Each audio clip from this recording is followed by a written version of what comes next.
So, hi guys! Good evening. Ngayon, gagawa tayo ng video about queuing theory. Ang queuing theory ay may 4 na model. Ang una natin gagawin is the model 1, which is the MM1.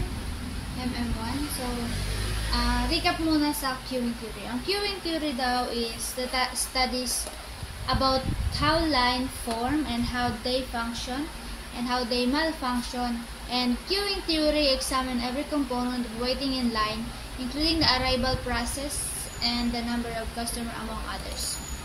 So, ang MM1 ay may 1, 2, 3, 4, 5, 6. May 6 na formulas. So, dito may given problem tayo. A bank has a single teller serving customers at the counter. Customers arrive at the bank according to Poisson process with the following parameter. So, ang hahanapin natin dito is yung number of clients, which is the L, our average number of hours, W, and average of clients waiting in line, si LQ, and average number of hours a client waits in the line, WQ, probability that the teller is busy, and probability that there is no clients. So this is the given data, which is the number of teller 1, which because model is MM1, we have one teller. Then arrivals per hour 10. Service hour is 15. So isolve na natin, guys. So buburahin ko na yung given problem. Itira lang natin yung given data. Alisin ko muna itong iba. Okay. Then, compute na natin si number of clients. Number of clients, this is 10 over mu, which is 15 minus 10. So, wait lang, guys. I forgot the calculator. Where the calculator?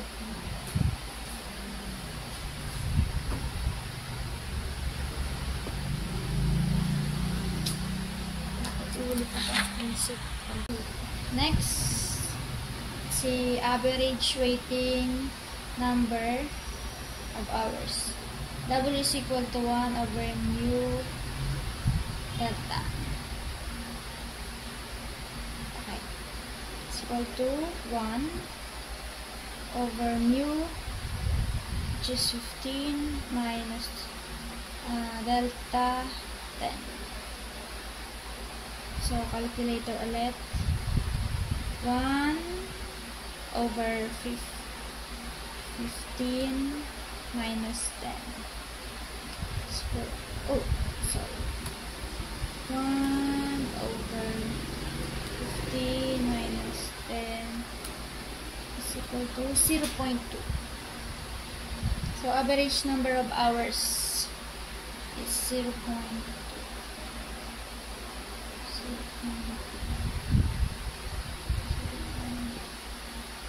Next is the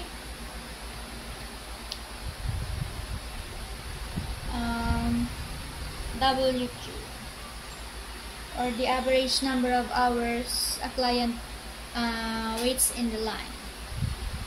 So, meron tayong alpha over mu times mu minus alpha is equal to alpha is 10 over mu 15 times 15 minus 10. calculator. We have 10 over 15 times 15 minus 10 is equal to 0.133. 0.1333. 0.1333. Yan guys, burahin natin yung iba. So, isulat na lang natin dito yung L is equal to 2, W is equal to 0.2, WQ is equal to 0.1333. Okay. And burahin na natin yung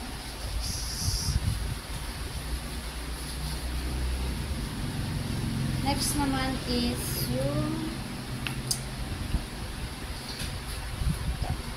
C, probability that the teller is alpha over mu is equal to 10 over 15.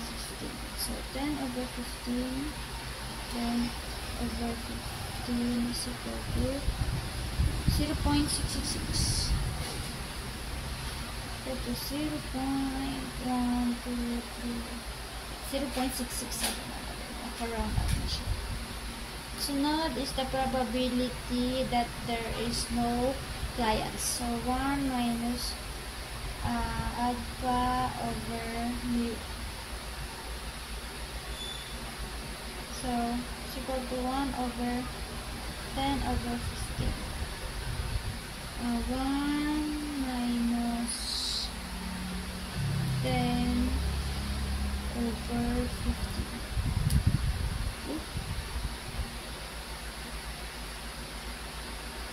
So 1 minus 10 over 15. Right. Is it 1?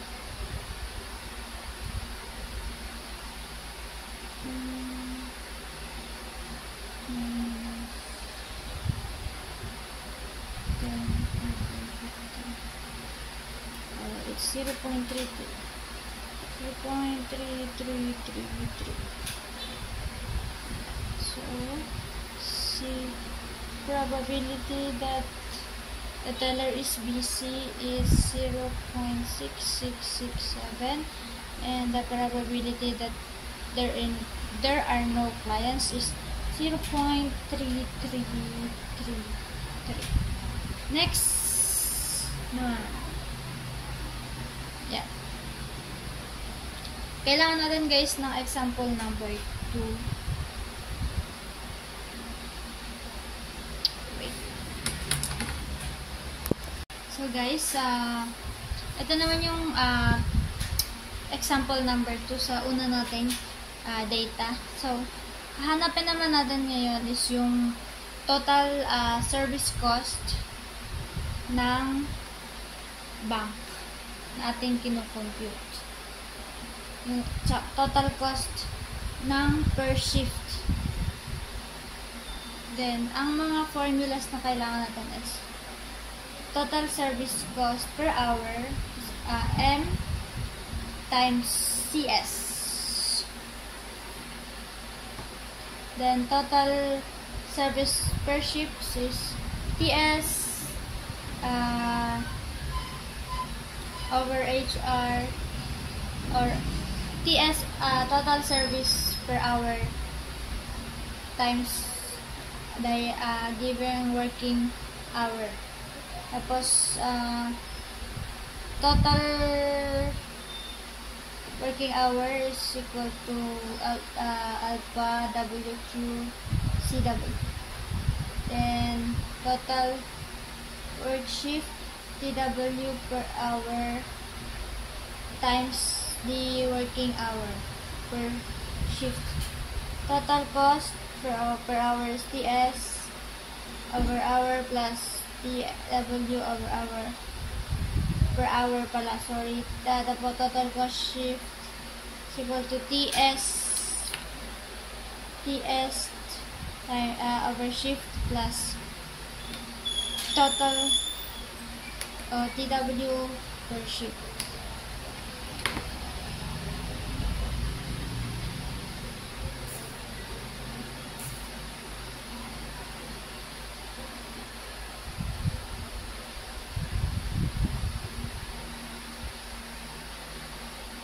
Okay, simulan natin guys. Unahin muna natin yung total service per hour.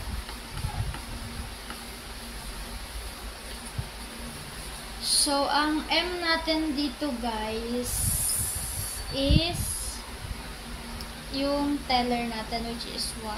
So, 1 times CS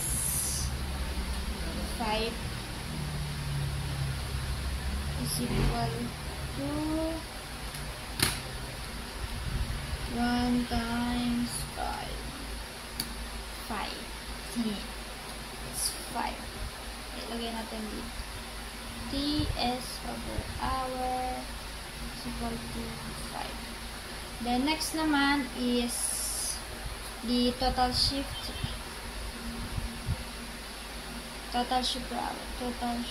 Total service per shift is equal to total service per hour times the working hour. The working hour.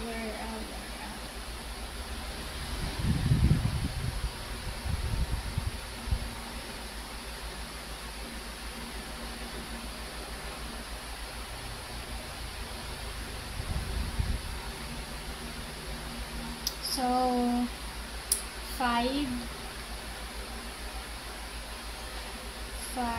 times 8 hours is equal to 40.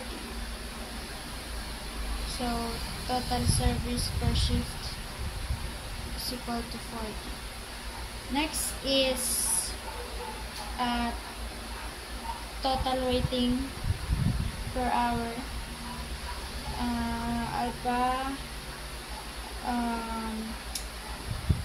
average numbers of waiting of clients, WQ times CW, or the cost of waiting, is equal to yung mu natin, isang gagamitin natin is yung ginamit natin sa unang example, which is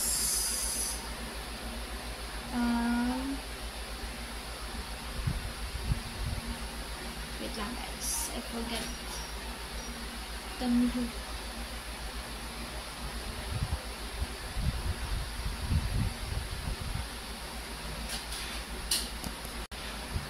So alpha natin is 10 times WQ is 0.1333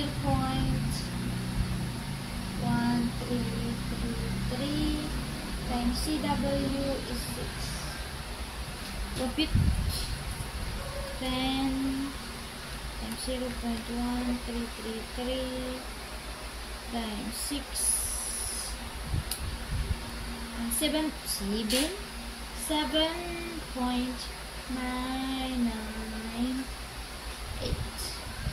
This is the total waiting cost per hour. 7.9.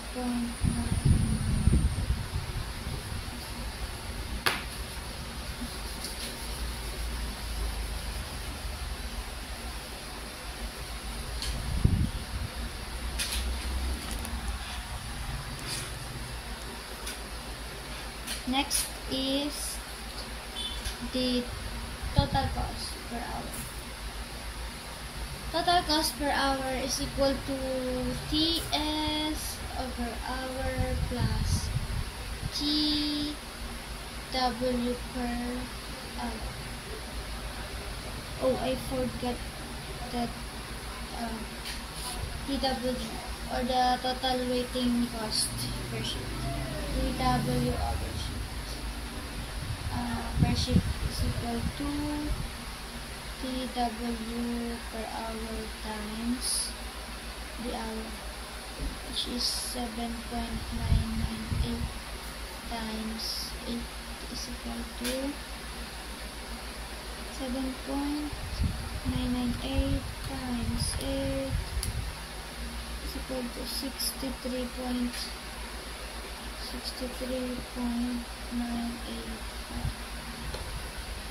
Then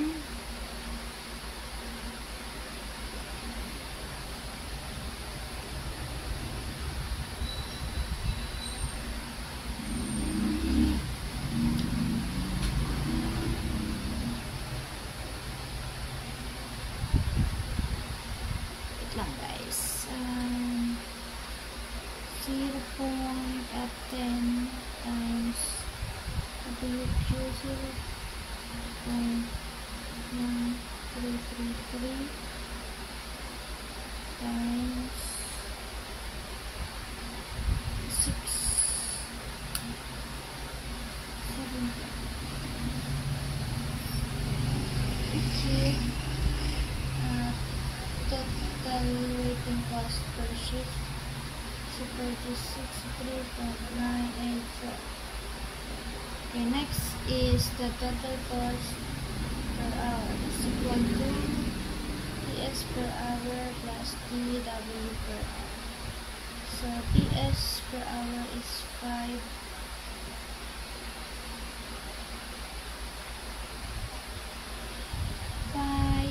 plus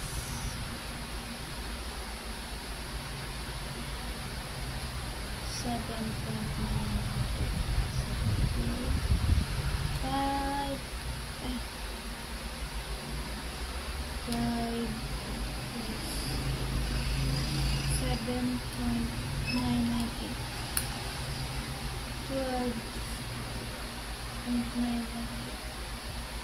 Next is the total cost